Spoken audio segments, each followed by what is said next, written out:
You've planned to visit Banff's most iconic lakes, Lake Louise and Moraine Lake. So let's make sure you're not just showing up for a photo and missing the best parts. In this episode, I'll walk you through how much time you actually need at each lake, what there is to do, and what to book ahead, and whether you can or should visit both lakes in one day. Welcome to the Banff Travel Podcast. I'm your host, Celine Brewer, a local Canmore resident living the mountain life all year long. When I'm not hiking to a new viewpoint, hitting the local mountain bike trails, or skating on frozen lakes in the winter, I'm helping travelers like you plan unforgettable trips to Banff National Park. As co-founder of Banff Travel Planning and Travel Banff Canada, and a fellow traveler who spent years exploring the world with my husband and our two kids, I know what it takes to plan a trip that's smooth, stress-free, and full of wow moments. Today we're diving into the details of Lake Louise and Moraine Lake, two spots you probably already have on your itinerary. But how long should you stay at each? What's worth doing? And can you fit both lakes into a single day? Let's get into it. To be honest, I have a rough plan of what topics I'll cover on this podcast, and this wasn't really in my immediate plans, but I get asked this question so often. Unfortunately, it's not the easiest to answer because it really depends on you and how you like to travel.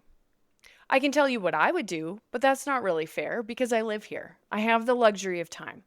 But what I can offer is a deep dive into how you can spend your time so you're making an informed decision. I can help you with rough estimates on how long activities take so you can plan your perfect day at these lakes.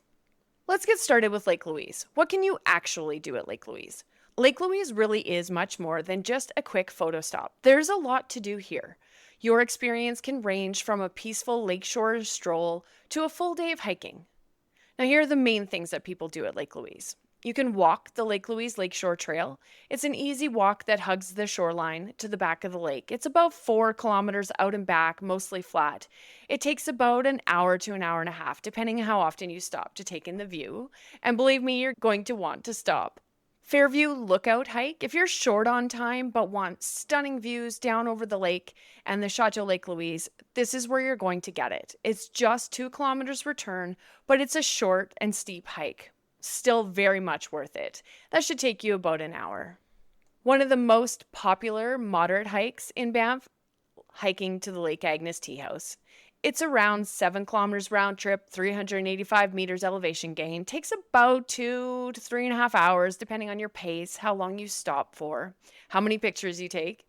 You can extend this hike to either the Little Beehive or the Big Beehive for even better views, or even further up Devil's Thumb if that's your choice. All of them are worth the extra steps for the expansive views that you get. Make sure you bring some cash for that tea house, and unfortunately, there's no reservations. If you're going to add on the Little Beehive or the Big Beehive, I would plan for about 4 to 5 hours for those extra steps.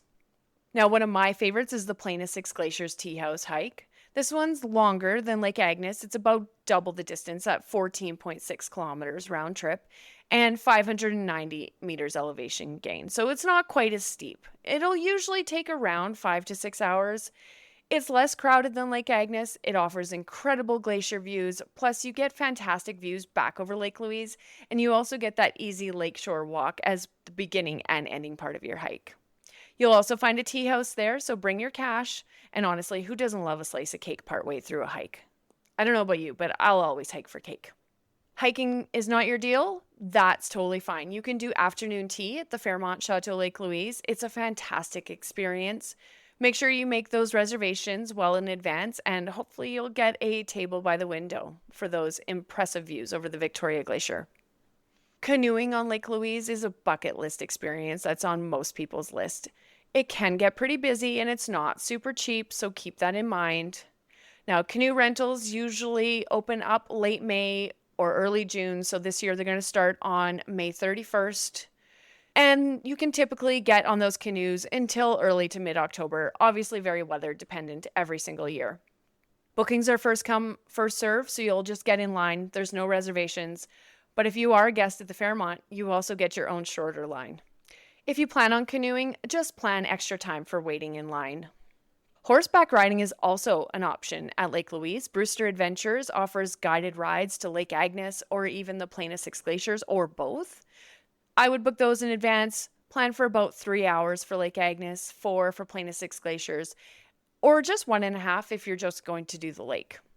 Of course, there are several other hikes you can do at Lake Louise as well, but these are the ones that are most popular and the ones that first-time visitors tend to do. If you're looking for something a little more off the beaten track, something a little bit different, I'll link to my Lake Louise hikes in the show notes.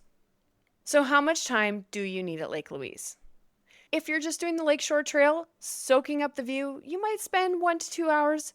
But if you're hiking or doing tea or canoe ride or any combination of those, then you'll want to plan to spend half to a full day there. It's also important to note that you can still drive and park at the Lake Louise Lakeshore parking lot if you go early enough or you're just lucky enough to get a spot. But unfortunately, you can't connect to Moraine Lake from there with some obvious exceptions. Like if you're staying at the Fairmont and using their shuttle, or you can use the Parks Canada shuttle from there. Or if you're staying nearby at Paradise Lodge, you get that similar advantage of using Parks Canada shuttle from the Lakeshore parking lot. Or if you're planning a sunrise at Moraine Lake and you've booked the Parks Canada Alpine Start, which also leaves from the Lake Louise Lakeshore lot. Keep in mind that it is paid parking at the Lake Louise Lakeshore lot, just under $37, and this is typically in effect mid-May until after Canadian Thanksgiving, which is the second Monday in October. And of course, that lot fills up early. So if you were planning on seeing both lakes in one day, driving to the lakeshore is not always the best option. But if you are just visiting Lake Louise and you want to get an early start on that hike, then you may choose to drive. Again, if you've booked a Parks Canada shuttle, then you don't really need to worry about how long you stay at Lake Louise. You just get in line for the next Lake Connector shuttle that'll take you to Moraine Lake. So let's talk about Moraine Lake. What is there to do at Moraine Lake? Moraine Lake is very similar to Lake Louise in what there is to do there. Unfortunately, it's even more restricted for getting there. So we all know you can't drive to Moraine Lake anymore unless you're staying at Moraine Lake Lodge or you have a handicap tag. Everybody else has to book a shuttle or take a guided tour. Now that you're there, what can you do? The Rockpile Trail, I'm sure you've heard of it. It's short. It's about 0.8 kilometers round trip, mostly rock staircase. Takes about 15 to 30 minutes, but it's really where you're going to get that iconic view of Moraine Lake. Moraine Lake also has a lakeshore trail. It's a scenic path. It continues to the end of the lake. It's under 4 kilometers round trip, relatively flat. You'll encounter some roots and rocks, but there's also some benches along the shores of Moraine Lake where you can plan to spend about an hour and just enjoy the mountain scenery. Moraine Lake also has canoe rentals, first come, first serve. Again, plan some time for those lineups in peak season. If you're looking for an easier hike, Constellation Hikes is a great family-friendly trail. You're looking at about 6 kilometers round trip, 240 meters elevation gain. Plan to take around an hour and a half to 2 hours. Typically when we hike this one with our kids, once we get to the large boulder field is where we'll stop instead of climbing across all of those rocks, and we'll just enjoy the views and keep an eye out for some hoary marmots there. Make sure you don't feed them, of course. Another very popular hike at Moraine Lake is Larch Valley. It's one of Banff's most beloved hikes, especially in larch hiking season. It's about 8.6 kilometers out and back to Larch Valley with 535 meters elevation gain. If you feel like going even further, you can increase that to about 11.5 kilometers round trip and add on Sentinel Pass. I highly recommend if you're going up to Larch Valley and you have the time and energy to head up Sentinel Pass. The views from up there are absolutely stunning. I'd probably plan 4 to 5 hours for this. Obviously, Sentinel Pass is going to add on some more challenge and some more time, but it's well worth it. If you're looking for a quieter alpine adventure, Eiffel Lake is about 12 kilometers round trip.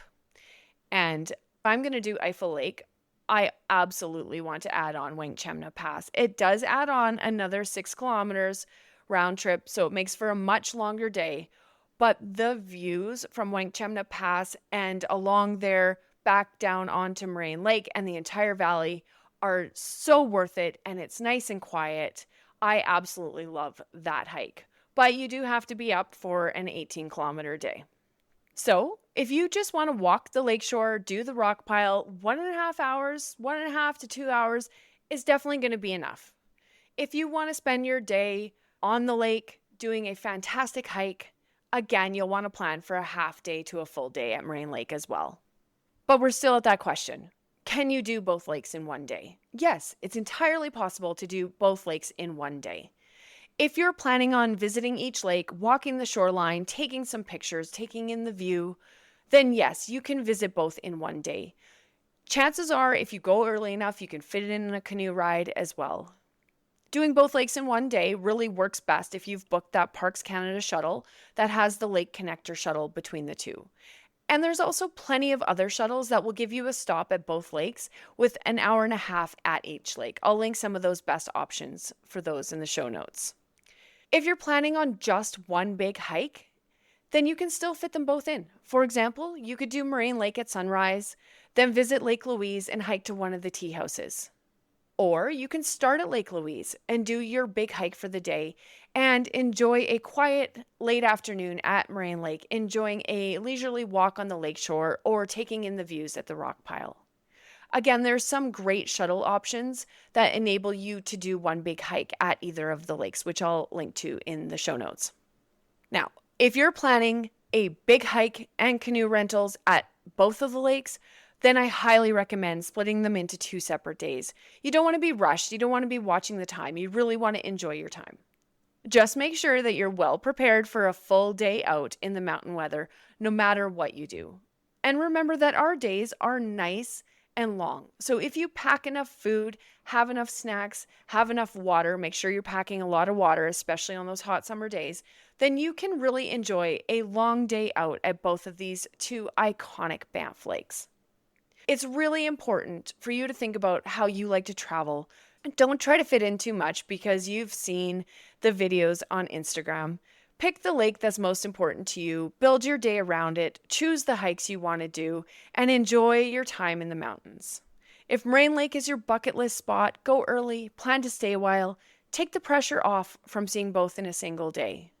If you want to do afternoon tea, horseback riding, or hike to a tea house, give Lake Louise its own space in your itinerary. Or if you really want to visit both lakes in one day and add on some other attractions in the afternoon, maybe you're heading over to Emerald Lake, that absolutely works too. I just recommend finding your own way of travel and the way you like enjoying the mountains the best.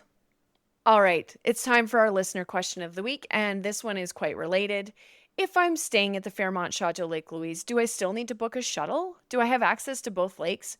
This is a great question, and it comes up a lot. Not everybody knows that if you're staying at the Fairmont Chateau Lake Louise, you don't need a shuttle to visit Lake Louise. You're actually right on the shores of Lake Louise. You're right there, and all of the hikes leave right from the lakeshore. Unfortunately, though, this doesn't give you access to Moraine Lake unless you've booked something separately, or you can drive up there with a handicap tag, as we mentioned previously. To visit Moraine Lake, you are going to need a different plan. Now, the Chateau Lake Louise has their own shuttle, which you can book directly with the hotel. Alternatively, you can book a Parks Canada shuttle and just catch it from the public parking lot. The Fairmont guests are able to skip going down to the Lake Louise Ski Resort park and ride because you're right there. Just make sure you have your proof of lodging and your shuttle reservation. Or you can book with another company that leaves from the Lake Louise Village, like Fairview Limo, or the Lake Louise Ski Resort, like Moraine Lake Bus Company, especially if you're planning on going down to the village or you want to head up to Lake Louise Ski Resort to do the gondola. Or maybe you just like those options better, maybe because of the price or what they offer as far as time at the lakes. So yes, unfortunately, you do still need to book a shuttle to visit both lakes, but there are plenty of options. Thanks so much for listening to this episode of the Banff Travel Podcast. If you found it helpful, please hit subscribe and leave a quick review. It helps more travelers discover the show. If you'd like to support the podcast, visit travelbanffcanada.com/support, where you can leave a tip, grab one of my guides, or even book through one of my links. Every bit helps me keep this going. You can find more planning tips, tools, and free resources on both of my sites, travelbanffcanada.com and banfftravelplanning.com. And if you have a question you'd like me to answer in a future episode, head to banfftravelplanning.com/podcast and send it in. Until next time, happy trip planning, and I'll see you out on the trails.